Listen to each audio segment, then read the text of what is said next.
Hey guys, you're in a nutshell with me, Ina. Nakakalungkot, nakaka-disappoint, and I'm sure para sa ilan sa inyo nakakagalit no na balita itong pag-uusapan natin in this episode. Alam ko, alam niyo na yan dahil sa caption ng aking vlog. Grabe, no? Actually, ito ang bumungad sa akin pagbukas ko ng social media ko today. And I googled it.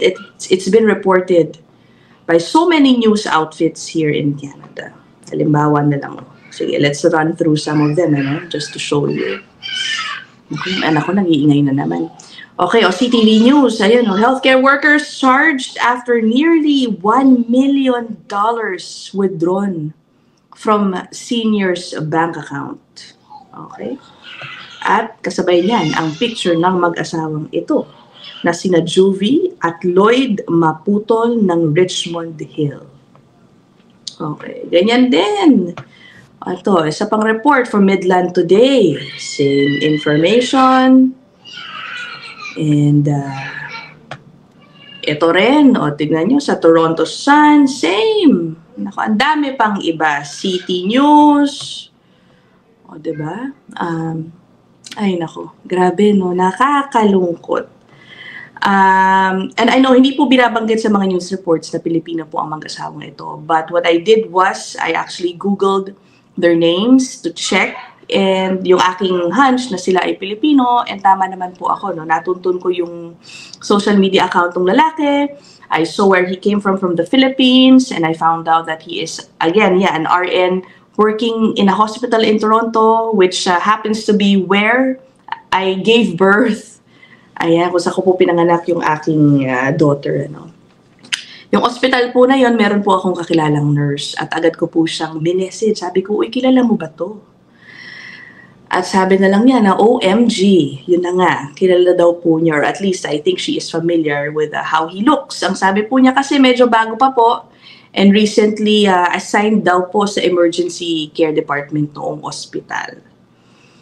And I assume mukhang napag-uusapan na ito amongst the employees dun po sa ospital. At ang sabi po ng aking kaibigan, alam mo, nagulat din daw po sila doon dahil mabait naman daw. And hardworking.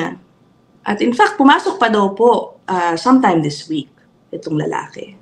So they really don't know what happened. Ay, nako. Okay. So again, yung lalaki po ay isang RN. Yung babae po, yung kanyang asawa, ay isang personal support worker o PSW kung tawagin. Saan po ba ang source ng balitang yan? Ito po, naglabas po kasi ng media release ang York Regional Police. Okay?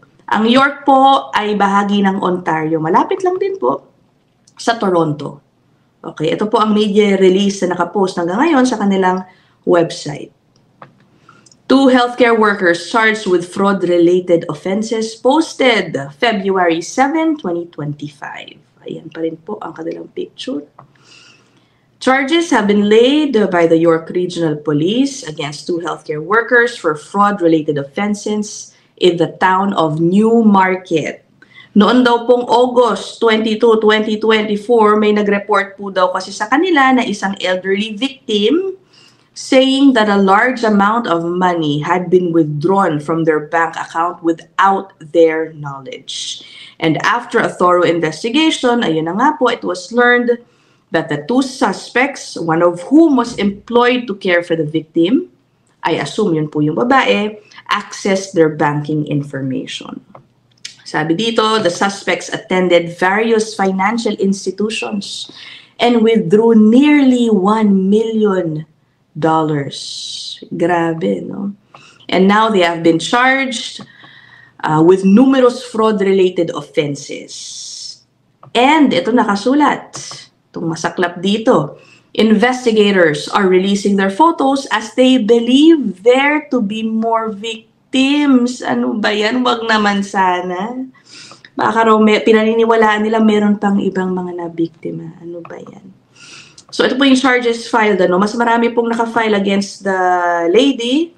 Ito, theft by person holding power of attorney, theft over $5,000, misappropriation of money held under direction, fraud over $5,000, fraudulent concealment, Theft, forgery of credit card, 3 counts, nakasulat dito times 3. Authorized use of computer, 2. Identity theft, 3. Identity fraud, 3. Laundering proceeds of crime. Ano ba yan? Tapos sa lalaki naman po, fraud over $5,000, theft over $5,000, and laundering proceeds of crime. At may iniwang information din, no, number, itong York Regional Police, just in case, meron pong mga, meron sa ilang sa publiko na may iba pang information tungkol sa activities nitong dalawa. Grabe, no? Nakakalungkot. And again, as I mentioned, so disappointing because it affects the reputation of healthcare workers, not just in Canada, but, you know, in the entire world. Kinaiingatan po natin ang reputasyon ng mga Filipino health workers, lalo na yung mga nurses, caregivers, bilang the best in the world. Laging sinasabi, the best ang PLC kapag Pilipino. At alam ko, hindi naman po marami ang ganitong mga healthcare workers natin na may ganitong kaso. No? Diyos ko, very isolated lang po ang mga ganyang kaso. Ang malungkot po dyan, it is these types of stories na tumatatak po minsan.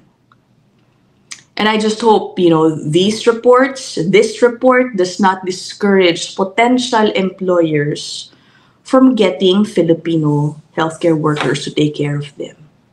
Naalala ko, no, lalo na may paparating po na caregiver program. Magbubukas na naman dito sa Canada next month. Sana hindi naman makaapekto sa isip ng mga, you know, elderly o yung mga nangangailangan ng caregiver. Sana hindi sa kanila makaapekto yung ganito. At hindi magdalawang isip mag-hire ng mga Pilipino. Di ba?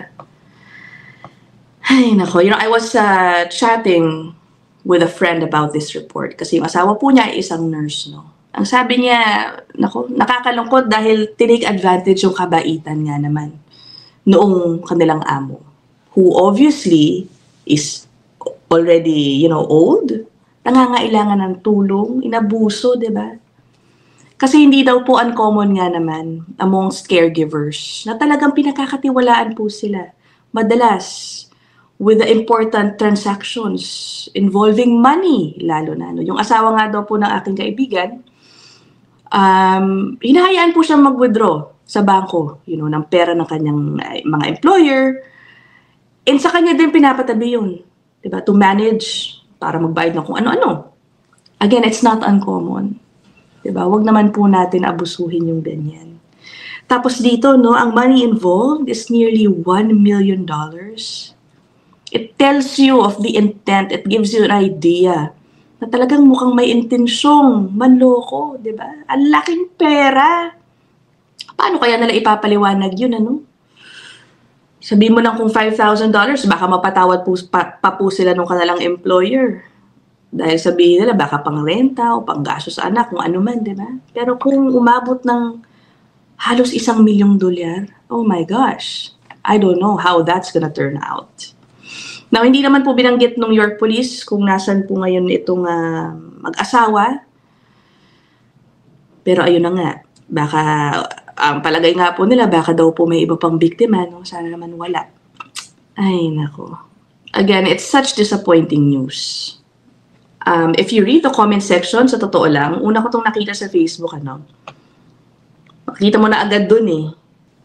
Aba, syempre, galit na galit ang mga nakabasa ng balitang to. O, tira mo, Eureka, are they Filipino? O, Melissa, shame, sabi nung isa, innocent unless proven guilty. Ay, totoo din naman, ano? Pero again, we'll see, we'll see. Ang sabi naman nung isa, you realize when Canadian police press charges, it's usually because they have some type of proof. Ayun. At ito daw pong York Regional Police, sabi na nag-comment, are usually not wrong. They're strong police force. Ay, nako. O, sabi, nakakahiya sa mga Pinoy na PSW dito, sabi nung isa. Ay, sabi nung isa din, I have been working as a health worker for 12 years. For me, this is so wrong and embarrassing. How can you two be so heartless? You're not living within your sworn oath as a healthcare worker. Shame on you. Your license or certification must be revoked if proven guilty. Again, if proven guilty, no? Kung kakilala nyo po itong dalawa at gusto po nila magsalita dito sa aking platform by any chance, I would very much welcome them. Okay? To express their side. O sabi ng isa, disgusting to take advantage of the elderly. Diba? O Zara, sabi ng isa, embarrassing for the others who's doing good work. Ito na nga. Sabi ng isa, very disheartening to read this. I'm a PSW and work hard to make sure every client I see is treated as my family member. It's hard to read this as things like this put the other amazing healthcare workers in a bad situation, as then we are looked at as untrustworthy individuals. Diba? Hindi nga lang naman sa madi-discourage yung ilan, posibleng ma-discourage yung mga potential employers na mag-hire ng mga bagong caregivers na Pilipino. Posibleng yung mga Pilipino na ngayon ng caregivers, baka biglang mag-isip ng kung ano-ano, diba? That's not impossible. You can't blame them. Ay, nako, yan ang mahirap. Kahit na alam nating, again, very isolated yung ganitong mga cases, ano. Ay, nako. But anyway, yun lang naman po. Let me know what you think about this story. Baka sabihin po nung iba, dapat hindi ko na pinag-usapan, pero no, it's not like that. Diba? When something is wrong, even if it involves one of us, ganun, kailangan natin pag-usapan pa rin. It doesn't mean na hindi po dapat natin pag-usapan yan. Ay, nako. But anyway, yun, I'll keep this short. Okay? I'll end this episode here. I'll see you guys in the next one. Bye!